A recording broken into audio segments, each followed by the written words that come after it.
اچھا میرے بھائیوں، اب اگلی جو آیات ہیں رمضان المبارک کے کانٹیکسٹ میں آیات آ رہی ہیں، یہ مسلسل 6 آیات سورۃ البقرہ کی آیت نمبر 183 سے لے کر 188 تک، یہ پورا ایک رکوع ہے۔ 23 نمبر رکوع سورۃ البقرہ کا، یہ مکمل رمضان المبارک سے ریلیٹڈ ہے۔ رمضان کے روزوں کو یہ یونیکنس حاصل ہے باقی تمام اسلامی عبادات پہ کہ قرآن حکیم کے اندر حج کا ذکر سکیٹرڈ فارم میں کئی ایک صورتوں میں، سورۃ البقرہ کے اندر ذکر آ جائے گا، سورۃ الحج کے اندر ذکر آ جائے گا، اور صورتوں کے اندر زکوٰۃ کا ذکر تو پورے قرآن میں سکیٹرڈ ہے، نماز کا پورے قرآن کے اندر سکیٹرڈ ہے۔ نماز کا طریقہ اور احکام و مسائل بہت کم ڈسکس ہوئے، لیکن رمضان کے روزے ایک ایسی عبادت ہے کہ جو ایک ہی جگہ پہ قرآن میں آئی ہے اور کہیں اور نہیں آئی ہے، اور اس کے آلموسٹ جتنے موٹے موٹے مسائل ہیں وہ سب کے سب اللہ تعالیٰ نے اس پہ کور کر دیے۔ یہ رمضان المبارک کو باقی ساری عبادات کے اوپر فضیلت حاصل ہے۔ یہ 6 آیات رکوع نمبر 23 سورۃ البقرہ آیت نمبر 183 سے لے کر 188 تک۔ یا ایھا الذین آمنوا کتب علیکم الصیام، اے اہل ایمان تم پر روزے فرض کر دیے گئے ہیں، کما کتب علی الذین من قبلکم لعلکم تتقون، جیسا کہ تم سے اگلی امتیں جو گزر چکی ہیں، جو تم سے پہلے گزر چکی ہیں، ان پر فرض کیے گئے تھے تاکہ تم تقوی کی روش اختیار کر سکو۔ رمضان شریف کی آلموسٹ آمد ہے 1441 ہجری میں، اور یہ اللہ کی طرف سے کرامت ہوئی ہے کہ شعبان کے آخری عشرے میں ہماری یہ آیات الحمدللہ رمضان مبارک سے ریلیٹڈ آئی ہیں۔ رمضان مبارک کے جتنے بھی احکامات ہیں کتاب و سنت کی روشنی میں نے بڑی ڈیٹیل کے ساتھ ان کے اوپر ایک لیکچر ریکارڈ کروا دیا ہے، جو کہ آلموسٹ 5 نشستوں میں ہے۔ مسئلہ number 53A B C D اور E، اور ہر نشست آلموسٹ 1.5 گھنٹے کی ہے،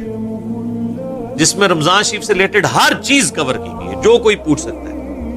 وہ کلپس بھی میں نے بھائیوں کو بتا دیا ہے، وہ وقتاً فوقتاً رمضان شریف کے پہلے عشرے میں ہی آلموسٹ سارے کے سارے کور کر لیں گے ہم۔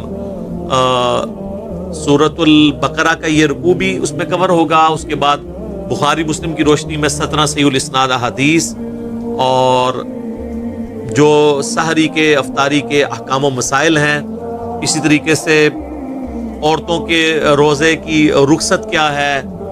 مسافر کے روزے کی رخصت کیا ہے، قضاء کا اور کفارے کا کیا معاملہ ہے،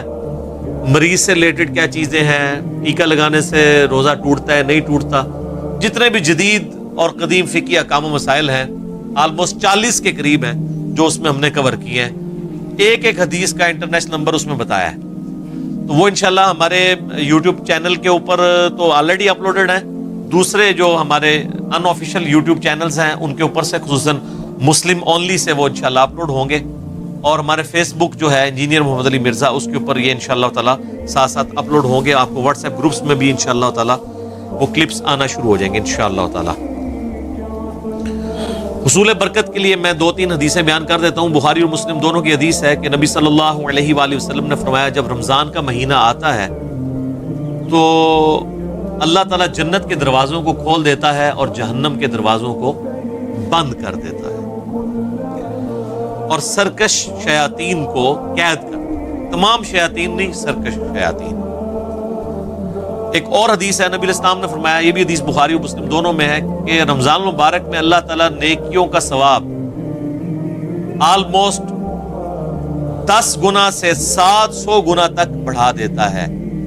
اور اللہ تعالیٰ فرماتا ہے کہ روزہ خاص میرے لیے ہے اور میں ہی اس کی جزا دوں گا۔ اور ایک ترجمہ یہ بنتا ہے، روزہ خاص میرے لیے ہے اور میں ہی اس کی جزا ہوں، کیونکہ روزہ وہ عبادت ہے جو جب تک کوئی شخص ایکسپوز نہ کرے نا، آپ کسی کو جج نہیں کر سکتے۔ نماز تو فزیکلی پڑھتا ہوا نظر آ جائے گا، تو روزہ ایک ایسی عبادت ہے جو خاص میرے لیے ہے اور میں ہی اس کی جزا دوں گا۔ بخاری مسلم میں ایک حدیث یہ بھی موجود ہے، نبی علیہ السلام نے فرمایا کہ ایک جنت کا دروازہ ہے جس کا نام ہے الریان، وہ خاص ان لوگوں کے لیے ہے جو رمضان المبارک کے روزے رکھنے والے ہیں کہ وہ اس دروازے سے داخل ہوں گے۔ پھر بخاری اور مسلم کی ایک اور حدیث ہے، نبی علیہ السلام نے فرمایا جس نے ایمان اور احتساب کے ساتھ رمضان المبارک کے روزے رکھے، ایمان اور احتساب یعنی ایمان کے ساتھ اور احتساب ہے اصلاح نفس کی کوشش پلس ثواب کی نیت خالصتاً اللہ کے لیے، تو اللہ تعالیٰ اس کے پچھلے سارے گناہ معاف فرما دے گا۔ جس نے ایمان اور احتساب کے ساتھ رمضان المبارک کی راتوں کا قیام کیا، اللہ تعالیٰ اس کے پچھلے سارے گناہوں کو معاف کر دے گا۔ جس نے ایمان اور احتساب کے ساتھ شب قدر کا قیام کیا، اسے پچھلے سارے گناہ اللہ تعالیٰ معاف کر دے گا۔ اور یہ میں نے سب سے آسان طریقہ اس میں بتایا کہ آپ ایٹ لیسٹ عشاء اور فجر کی نماز کا اہتمام کریں کہ کوئی رکعت فوت نہ ہو۔ صحیح مسلم میں حدیث ہے، ایک تابعی کہتے ہیں میں مسجد میں بیٹھا تھا، مسجد نبوی کے اندر، حضرت عثمان غنی رضی اللہ تعالیٰ عنہ علیہ السلام کا دور تھا، تو مغرب کی نماز کے تھوڑی دیر بعد حضرت عثمان مسجد میں آ گئے اور مجھے انہوں نے کہا کہ بیٹا میں نے نبی علیہ السلام سے یہ خود سنا تھا کہ جو شخص عشاء کی نماز جماعت سے ادا کر لے گویا اس نے آدھی رات کا قیام کیا،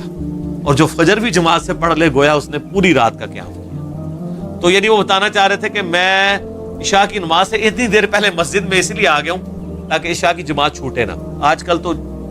مشکل نہیں ہے کیونکہ ہم لوگ تو رات کو سوتے ہی 12 بجے کے بعد ہیں،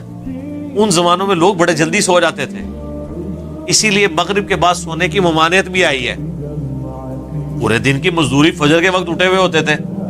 عشاء اتنی مشکل ہو جاتی تھی، اسی لیے تو ہے بخاری مسلم میں کہ منافقین پہ 2 نمازیں بھاری ہیں، فجر اور عشاء کی، اور خصوصاً عشاء کے لیے بھی آیا بخاری مسلم میں کہ اگر یہ جان لیتے تو اپنے سرین کے بل گھسیٹتے ہوئے آتے مسجد کے اندر۔ اور فجر کے بارے میں سنن نسائی میں آیا کہ میرا دل کرتا ہے ان لوگوں کے گھروں کو آگ لگا دوں جو مسجد میں نماز نہیں پڑھتے، فجر کی نماز کے بارے میں بھی، اور بخاری مسلم میں یہ الفاظ جو ہیں وہ عشاء کی نماز کے بارے میں بھی ہیں۔ آج کے زمانے میں آپ ذرا عشاء کو نہ قیاس کریں، آج کل تو عشاء سب سے آسان ہے ہماری نمازوں میں، کیونکہ ہماری جو روٹین ہے لائف کی وہ بدل چکی ہوئی ہے، اس لیے ہم اس تکلیف کا احساس نہیں کر سکتے جس سے صحابہ کرام گزرے۔ ایام معدودات، گنتی کے چند دن ہے یہ رمضان کا مہینہ۔ فمن کان منکم مریضا، اور اس میں بھی اگر تم میں سے کوئی مریض ہو، او علی سفر، یا وہ سفر پر ہو، فعدۃ من ایام اخر، تو وہ اپنی گنتی کو باقی دنوں میں پورا کر سکتا ہے۔ مسافر اور مریض وہ روزہ چھوڑ سکتے ہیں چاہے وہ جو مرضی حالت ہو، یعنی یہ نہیں کوئی کہہ سکتا کہ جی سفر بڑا آسان ہے، نہیں، سفر میں رکھنے کی اجازت ہے، بخاری مسلم میں حدیث ہے، نبی علیہ السلام نے اسے ڈسکریج کیا ہے، لیکن جب صحابہ نے پوچھا یا رسول اللہ ہم رکھ لیں تو فرمایا ہو جائے گا روزہ، لیکن پریفریبل نہیں ہے کہ رکھا جائے، دوسرے دنوں میں گنتی پوری کر دی جائے۔ اور مریض ہی میں سنن ابی داؤد ترمذی ابن ماجہ میں حدیث آتی ہے کہ نبی علیہ السلام نے مریض کو اور پریگننٹ عورت کو اور دودھ پلانے والی عورت کو بھی روزے مؤخر کرنے کی اجازت دی ہے۔ لیکن اگر کوئی ایسا مریض ہے جس کی اب صحت مند ہونے کی امید نہیں ہے، یا مرض کی وجہ سے روزے اتنے زیادہ ہو چکے ہیں کہ ان کی قضا دینا مشکل ہے، تو پھر فدیہ دے دیں۔ اسی میں وہ عورت بھی شامل ہے کہ جس نے کافی زیادہ، ظاہر ہے ایک عورت پریگننٹ تھی، پھر اس کے بعد 2 سال دودھ پلاتی رہی اور پھر اس طرح اس کا سلسلہ 8-9 سال گزر گئے، تو اس پہ تردد ہے، تو وہ صرف فدیہ دے لے۔ اس میں سیدنا ابو ہریرہ کا قول ہے سنن کبریٰ البیہقی میں کہ آپ نے جو یہ روزوں کی قضا دینی ہے یہ اگلے رمضان سے پہلے دینی ہے، اگر اگلا رمضان آ گیا تو پھر آپ فدیہ بھی دیں گے اور ایک روزے کی بدلے ایک روزے کی قضا بھی کریں گے۔ اگر یعنی وہ رمضان سے اگلا رمضان آ گیا پھر ظاہر ہے اس رمضان کے بعد آپ قضا دیں گے نا۔ تو یہ اس میں احکام و مسائل ہیں، باقی مسئلہ 53A B C D E آپ دیکھ سکتے ہیں، میں نے ڈیٹیل کے ساتھ بتایا۔ وَعَلَى الَّذِينَ يُطِيقُونَهُ فِدْيَةٌ طَعَامُ مِسْكِينٍ، اور وہ لوگ جو بڑی مشکل سے ہی ادا کر سکتے ہیں روزہ، بڑی مشکل سے وہ طاقت رکھتے ہیں، تو وہ فدیہ دے دیں مساکین کو۔ فَمَن تطوع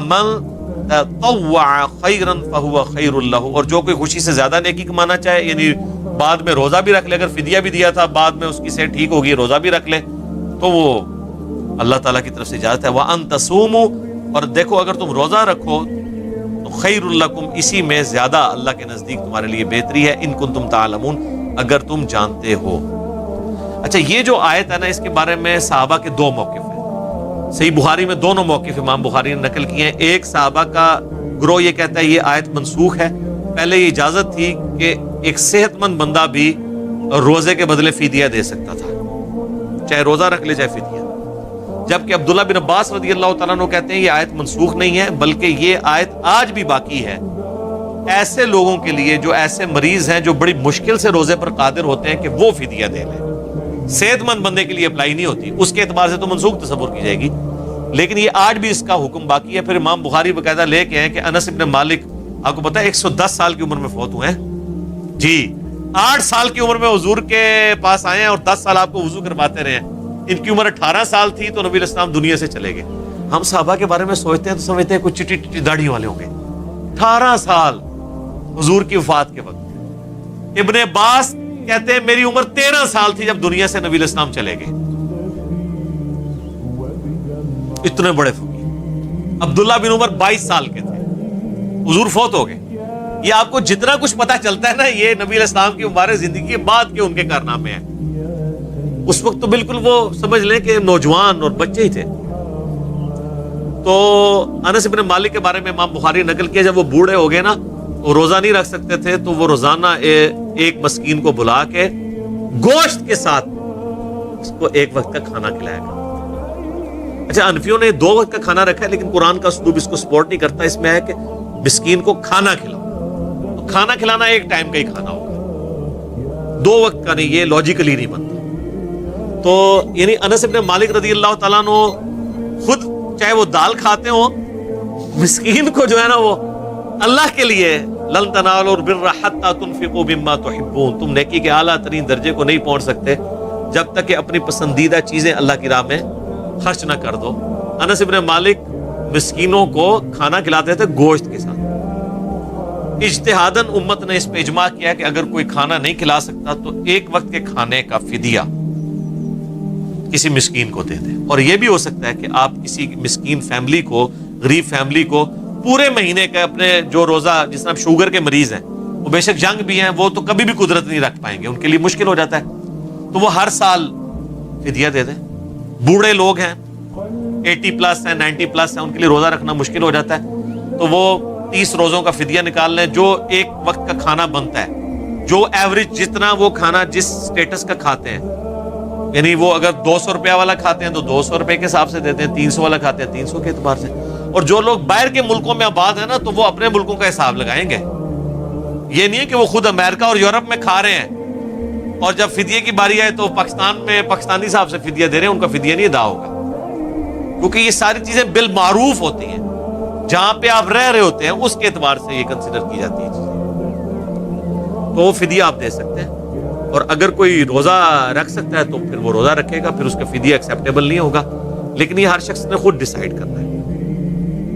باقی اس میں کئی ایک احکام و مسائل ہیں جو آج ٹائم اب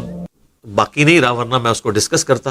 بقیہ کی انشاءاللہ آیات ہم اگلے درس میں کریں گے، اور اگلا درس ہمارا انشاءاللہ رمضان المبارک 1441 ہجری ہی میں آ رہا ہوگا۔ اللہ تعالیٰ سے دعا ہے جو حق بات میں نے کہی اللہ تعالیٰ ہمارے دلوں میں راسخ فرمائے، اگر جذبات میں میرے منہ سے کوئی غلط بات نکل گئی تو اللہ تعالیٰ ہمارے دلوں سے ہی محو کر دے۔